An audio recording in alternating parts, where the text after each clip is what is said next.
There are moments in a person's life when everything they believe, every story, every promise, every piece of trust, suddenly feels like it is built on sand. And according to people close to the situation, Prince Harry has just lived through one of those moments. Word from the inside claims he recently came face to face with something he was never meant to see.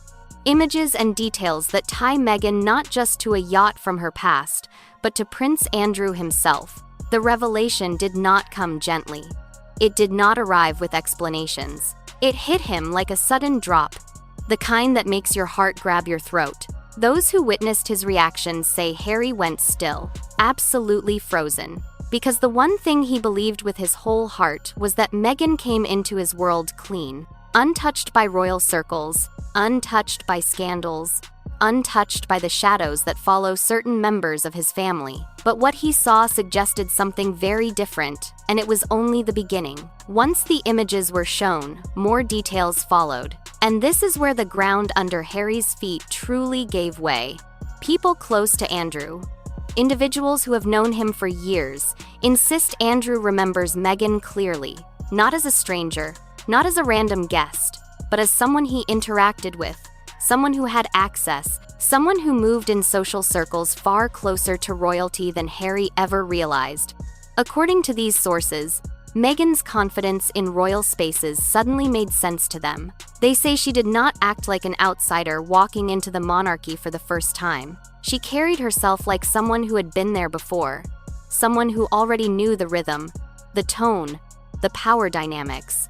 And if that is true, then the official story that Meghan was just a hard-working actress who stumbled into Harry's life by fate begins to look less like truth and more like a beautifully crafted version of events. Those close to Harry say this realization hit him like a second wave, because if Meghan knew Andrew before him, then the beginning of their romance, the origin story he treasured so dearly, might not have been as pure as he thought.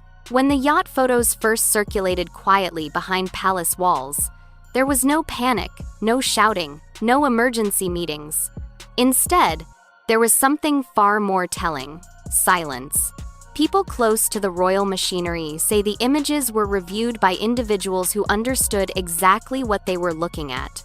Faces were recognized, names were connected, timelines were traced, and then, without hesitation, the entire matter was sealed away. It was not done to protect Meghan out of affection. It was not done to spare Harry's feelings. It was done because the palace understood the threat behind those photos. If the public ever learned that Meghan stood anywhere near Andrew's orbit before she married Harry, the institution would be dragged into a firestorm. It might not survive. Because such a revelation raises terrifying questions. Did the palace know? Did they allow the marriage anyway? Did they hide information to protect their own image? What else did they choose not to investigate? Word from inside Buckingham Palace says the implications were so dangerous, so explosive, that burying the evidence was not a choice. It was a survival move. And for the first time, Harry now understands that the silence was not an accident. It was a shield, not for Meghan, but for the monarchy itself. But the yacht photos were not the only thing raising eyebrows behind closed doors. According to people familiar with the legal proceedings surrounding Epstein's world, there was another moment, a moment quietly discussed among legal insiders that left many stunned. The claim is simple but explosive. Meghan Markle's name was allegedly floated as a potential witness. Not because she married Prince Harry, not because she became a duchess, not because she was famous, but because, according to those same insiders, Meghan may have been present in environments connected to Andrew during the years when certain allegations were later made. And here is the part that no one outside of private legal circles ever heard. You cannot call a stranger to testify. A witness must be relevant. A witness must be present. A witness must know something. So, the very fact that Meghan's name was mentioned at all implies a level of proximity that no public narrative has ever acknowledged. Those close to the situation say this moment terrified people inside the palace, because if Meghan were ever publicly listed as a potential witness, even briefly, Harry would be dragged into the scandal by marriage, and the palace would be forced to address questions they had successfully avoided for years. And then, almost instantly, the conversation stopped. The lists quieted. The topic vanished. Andrew's scandal swallowed careers, reputations, and decades-old alliances. And yet, somehow, it skipped right over Meghan, leaving not a single trace behind. But the people who were there remember. And now, so does Harry. To understand how Meghan reached any of these worlds, the yacht, the circles, the proximity, you have to go back. Not to Harry, not to their relationship, but to Toronto years earlier when she first arrived to film Suits. People who watched her rise say something unusual happened the moment she stepped into that city, where most actors climbed slowly through the social ladder. Meghan's ascent was rapid, almost unnaturally so. And at the center of that rise was one man, Marcus Anderson.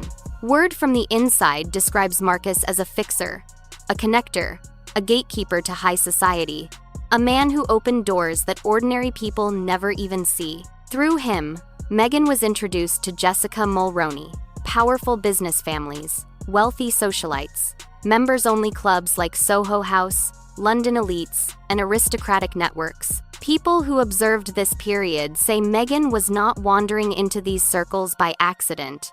She was placed, positioned, elevated.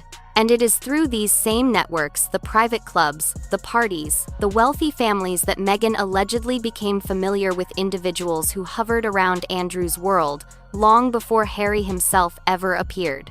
Those who watched Meghan move through Toronto say she learned quickly. She learned how to carry herself like someone with status, how to mimic confidence, how to walk into a room like she belonged to the most powerful people in it.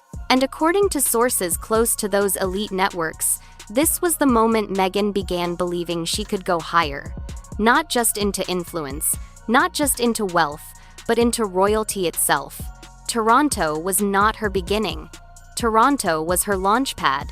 And the trajectory she began there is what eventually led her straight into Harry's life, but not before crossing paths with the world Andrew once ruled. When people talk about Meghan entering the royal family, they often describe it as a fairy tale coincidence, two strangers meeting unexpectedly and falling in love. But those close to the story say the truth is far less magical and far more intentional. Because long before Harry even knew Meghan existed, Princess Eugenie did. Meghan herself has admitted this publicly. But the implications were never explored. Sources familiar with Eugenie's circles say Meghan was not just a passing acquaintance. She was someone who already had a foot inside the quieter, more private side of royal life. People who were there recall moments where Meghan and Eugenie were seen in the same social spaces, quietly blending into gatherings that outsiders never knew existed. Not public rooms, not charity galas, but private environments.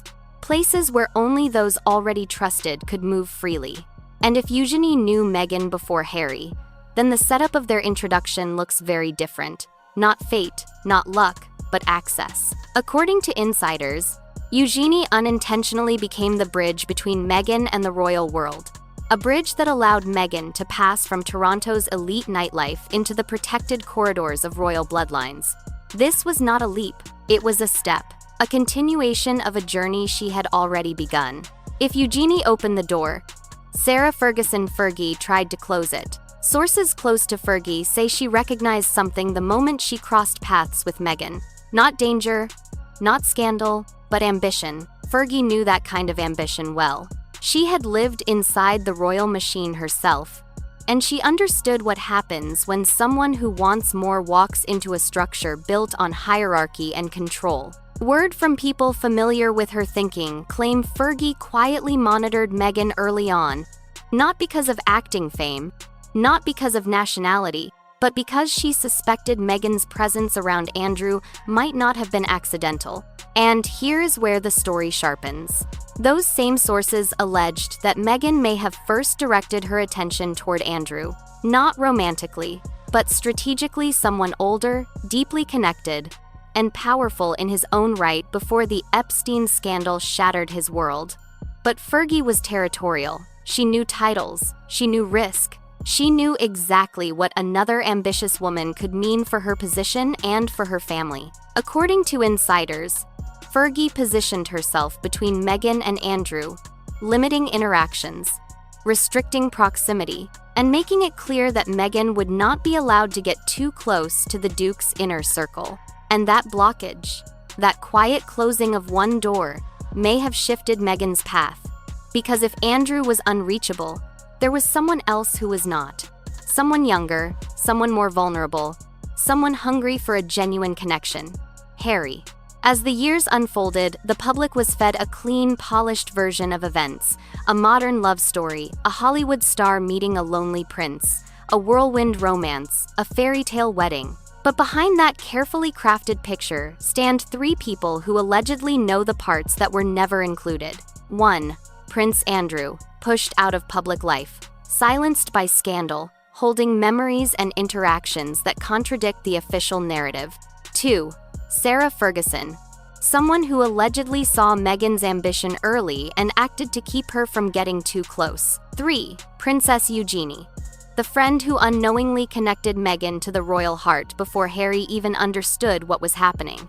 Insiders say these three figures are not fringe players. They are not outsiders whispering from the shadows.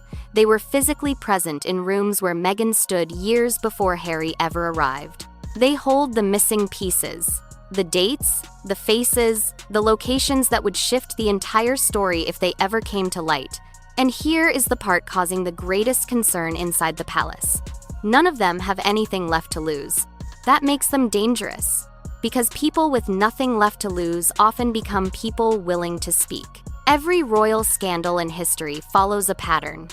First the whisper, then the denial, then the silence, then the drip, and finally the flood. And according to those familiar with the situation, Meghan's alleged yacht connection and her early proximity to Andrew have now left the silent stage far behind. We are in the drip, the stage where little pieces begin slipping through, the stage where the palace tightens its grip because it knows it cannot stop the pressure forever. Sources claim there are photographs that were never meant to resurface, names that were never meant to be spoken again, moments that were never meant to be revealed. And the people who hold those memories, Andrew, Fergie, Eugenie, are older now, disconnected from the core of the monarchy, growing more resentful by the year. Meanwhile, Harry, according to those close to him, is wrestling with a truth he avoided for too long: that he may have sacrificed his identity, his home, and his family, not for love, but for a story that was never fully honest with him. He once thought he was saving Meghan from the royal world. Now insiders say he realizes the royal world may have been trying to save him from hers. And that revelation is the crack in the wall, the quiet fracture running through a story the palace has fought desperately to hold together. Because scandals do not vanish. They do not die. They wait. And this one, with its photos, witnesses, early connections, and buried histories, is waiting for the moment when silence becomes impossible. When that day comes, it will not only reshape Meghan's narrative, it will not only expose Andrew's bitterness, it will not only deepen Harry's heartbreak, it might force the monarchy to confront a truth it has avoided for years. The truth that sometimes the most dangerous secrets are the ones hidden in plain sight.